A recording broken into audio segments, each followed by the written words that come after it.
कहानी की शुरुआत में ही हम फिजा, अमन और निशब्दी नाम के 3 लोगों की एक हंसी खुशी परिवार को देखते हैं। निशब्दी अपने दोनों बच्चों को लेकर एक सुकून भरी जिंदगी जी रही थी, लेकिन इसके बाद ही अचानक 1993 के बॉम्बे राइट्स का रात आता है और जहां पर हर घर के नौजवान लड़के घर से निकलकर इन सारे राइट्स में पार्टिसिपेट कर रहे थे। वैसे ही अमन जब रात को अपने घर में था, अचानक से उसके कुछ दोस्त उसे बुलाने के लिए आते हैं और अमन अपने दोस्तों के साथ निकल जाता है। निशब्दी और फिजा दोनों ही अमन को रोकने की बहुत कोशिश करते हैं, लेकिन कोई भी उनकी बात नहीं सुनता। उस रात को जो अमन घर से निकला था, उसके बाद 6 साल बीत चुके थे। वो अभी तक घर नहीं लौटा और निशब्दी और फिजा दोनों ही इस उम्मीद में थे कि एक न एक दिन अमन घर जरूर लौटेगा। और निशब्दी हर रोज पुलिस स्टेशन जाती है इस उम्मीद में कि शायद अमन के बारे में उसे कुछ पता चल जाए, और वो दरगाह में हमेशा अपने बेटे के वापस आने की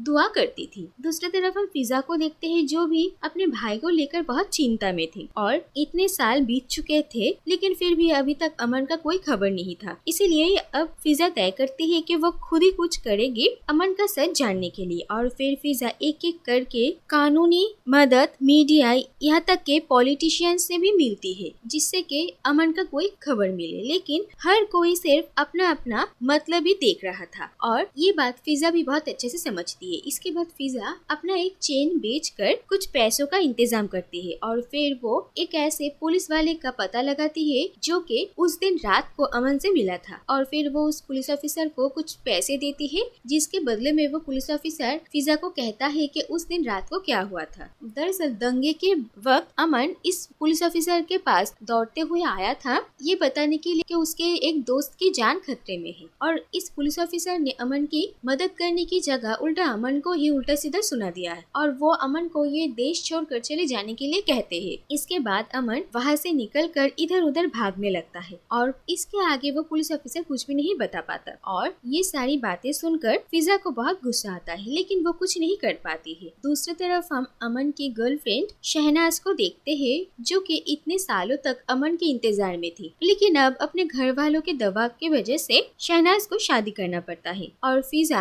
अपनी माँ निशब्दी के साथ शहनाज की शादी में गई थी और वो शहनाज की आने वाली जिंदगी के लिए उसे बधाई देती है। इसके बाद हम देखते हैं कि फिजा की एक फ्रेंड अनिरुद्ध रॉय फिजा को कुछ फोटोज दिखाता है, और इन सारी फोटो में आदमी का चेहरा तो कवर था, लेकिन उसकी आंखें बिल्कुल अमन की आंखों से मिलती है। इसीलिए अनिरुद्ध को शक हुआ और वो ये फोटोज फिजा को दिखाती है। ये किसी टेररिस्ट का फोटो था जो कि राजस्थान के बॉर्डर्स में फिलहाल था, और इन सारे फोटोज को देखकर फिजा को शक होता है और वो खुद अब राजस्थान पहुंचती है और हर जगह अमन के बारे में पूछताछ करने लगती है। और आखिरकार एक दिन फिजा जिस होटल में रुकी हुई थी, वहाँ पर एक हमला होता है और इन्हें हमला करने वालों के बीच एक अमन था, और फिजा अमन को देखकर पहचान लेती है। और इसके बाद फिजा अमन से पूछती है कि इतने सालों तक उसके घर ना लौटने की वजह क्या थी, और अमन उस रात की सारी कहानी फिजा को बताता है। दरअसल उस दिन उस पुलिस ऑफिसर ने जब अमन की मदद करने से मना कर दिया, तब अमन ने अपने एक दोस्त को अपने आंखों के सामने मरते हुए देखा था। और इसके बाद वो इधर उधर पागलों की तरह भाग दौड़ करने लगता है और एक के बाद एक हमला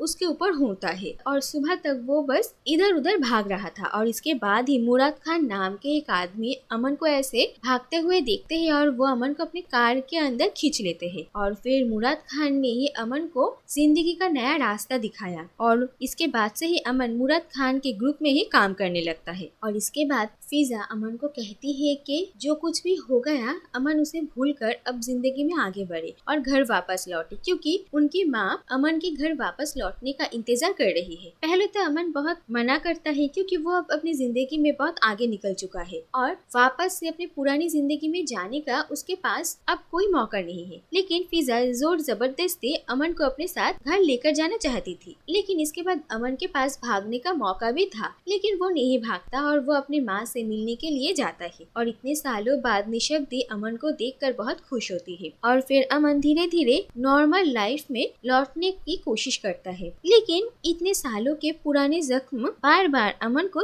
तकलीफ दे रहे थे, और निशब्दी भी समझती है कि अमन कितना बदल चुका है, लेकिन फिर भी सब उसके सामने आसपास का माहौल जितना हो सके उतना नॉर्मल रखने की कोशिश करते हैं। इसके बाद अमन अनिरुद्ध से मिलता है और अमन को पता चलता है कि अनिरुद्ध फिजा से प्यार करता है और वो हमेशा फिजा और उसके परिवार के साथ रहना चाहता है। और अमन को जब यह एहसास होता है कि अनिरुद्ध सच में फिजा का ख्याल रखना चाहता है तो वो अनिरुद्ध से रिक्वेस्ट करता है कि वो सारी जिंदगी उसके साथ रहे। और इसके बाद अमन एक दिन हॉस्पिटल में अपनी एक्स गर्लफ्रेंड शहनाज और उसके हस्बैंड सलीम के साथ भी अमन की मुलाकात होती है। और शहनाज प्रेग्नेंट थी और इतने सालों बाद वो दोनों एक दूसरे को देखकर बहुत ही हैरान होते हैं लेकिन कुछ कह नहीं पाते। और अमन ये महसूस करता है कि उसकी जिंदगी से कितने सारे साल यूं ही बीत चुके हैं। और इसके बाद अमन जॉब ढूंढने की कोशिश करता है लेकिन उसके मिस्टीरियस पास्ट के वजह से कोई उसे काम पर रख भी नहीं रहा था। और फिर नॉर्मल जिंदगी में वापस आने की कोशिश बेकार जा रही थी और अमन को बार बार ऐसा ही लग रहा था कि उसे मुराद खान के पास से वापस जाना चाहिए। और फिर एक दिन वो मौका देखकर मुराद खान से मिलने के लिए जाता है और उनके लिए वो वापस से काम करने की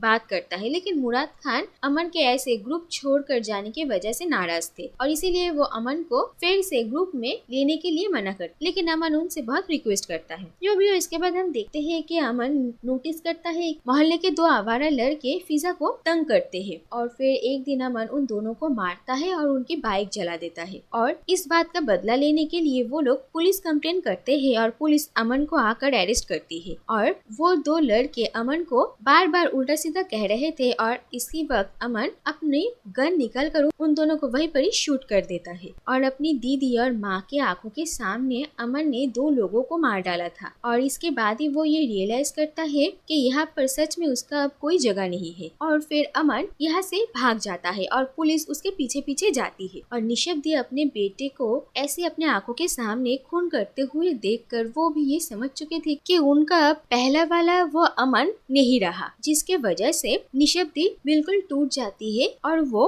आत्महत्या कर लेती है। और निशब्दी की मौत से फिजा बिल्कुल टूट जाती है और अपनी माँ की खबर मिलते ही अमन भी उन्हें एक आखिरी बार देखने के लिए आता है। पहले तो अमन छुपा हुआ था लेकिन फिर आखिरकार वो सामने आता है और अपनी माँ को आखिरी बार मिट्टी देता है। फिर रात को अमन चुपके से अपने घर आता है और फिजा को दूर से ही देखता है, फिर अपनी अंधेरी जिंदगी में वापस लौट जाता है। इसके बाद मुराद खान अमन को एक काम देता है कि अमन को दो पॉलिटिशियंस को मारना पड़ेगा जो कि धर्म को अपने अपने हिसाब से काम पे लगा रहा था और मासूम लोगों को अपना हथियार बनाते हैं। और अमन इन दोनों पॉलिटिशियंस को मारने के काम को अंजाम देने की तैयारियों में लग जाता है। दूसरी तरफ फिजा भी एक और बार अपने भाई अमन को ढूंढने की कोशिश करती है और वो अनिरुद्ध की मदद लेती है। और फिर आखिरकार वो दिन आता है जिस दिन अमन को उन दो पॉलिटिशियंस को मारना था और अमन अपने इस काम को अंजाम देता है और उस जगह पर हल्ला मच जाता है। और अमन वहाँ से मौका देकर भाग निकलने ही वाला था तो दूसरी तरफ ये देखा जाता है कि मुराद खान अपने बाकी लोगों को ये ऑर्डर दिया था कि अमन जब भी अपना काम पूरा करेगा तो वो अमन को मार डाले। और वो लोग जब मुराद खान के इस ऑर्डर के मुताबिक काम करने वाले थे तो अमन समझ जाता है कि ये लोग उसे मारने वाले हैं और अब अमन इन लोगों से भी बचकर भाग निकलता है। दूसरी तरफ हम ये देखते हैं कि उस जगह पर फिजा भी मौजूद थी और वहाँ पर दौड़ भाग शुरू होने के बाद फिजा भी वहाँ से निकलती है और वो अमन को भागते हुए देखती है और फिर वो भी अमन के पीछे पीछे जाती है और फिर वो दोनों एक जगह पर छुपते हैं क्योंकि पुलिस और मुराद खान के लोग दोनों ही अमन का पीछा कर रहे थे। और अमन को समझ में आ जाता है कि अब उसके पास जिंदा रहने का कोई मौका नहीं है और वो फिजा को कहता है कि वो ना ही तो पुलिस के हाथों अरेस्ट होना चाहता है और ना ही तो मुराद खान के लोगों के हाथों मरना चाहता है। तो इससे बेहतर यही होगा कि फिजा ही उसे मार डाले क्योंकि उसकी जिंदगी तो बदतर थी लेकिन वो एक बेहतरीन मौत चाहता है और फिजा के हाथों मरना इससे बेहतर उसके लिए कुछ हो भी नहीं सकता है। और ये सारी बातें सुनकर पहले तो फिजा मना करती है लेकिन धीरे धीरे वो भी अपने मन को शांत करती है और ये बात समझती है कि अमन की जिंदगी में अब सच में कुछ नहीं रखा है, उसकी आगे और पीछे सिर्फ अंधेरा ही है और उसके लिए अब ये दुनिया छोड़कर चले जाना ही ठीक रहेगा और वो ही सिर्फ अपने भाई को इन सारे दलदल से मुक्ति दे सकती है। और फिर फिजा सारी हिम्मत जुटाकर अमन पर गोली चलाती है और वहीं पर ही अमन की मौत हो जाती है। और आखिरकार फिजा अपने छोटे भाई का सर अपने गोद में लेती है और वो रोने लगती है और इसी के साथ ही ये कहानी यहीं पर ही खत्म हो जाती है।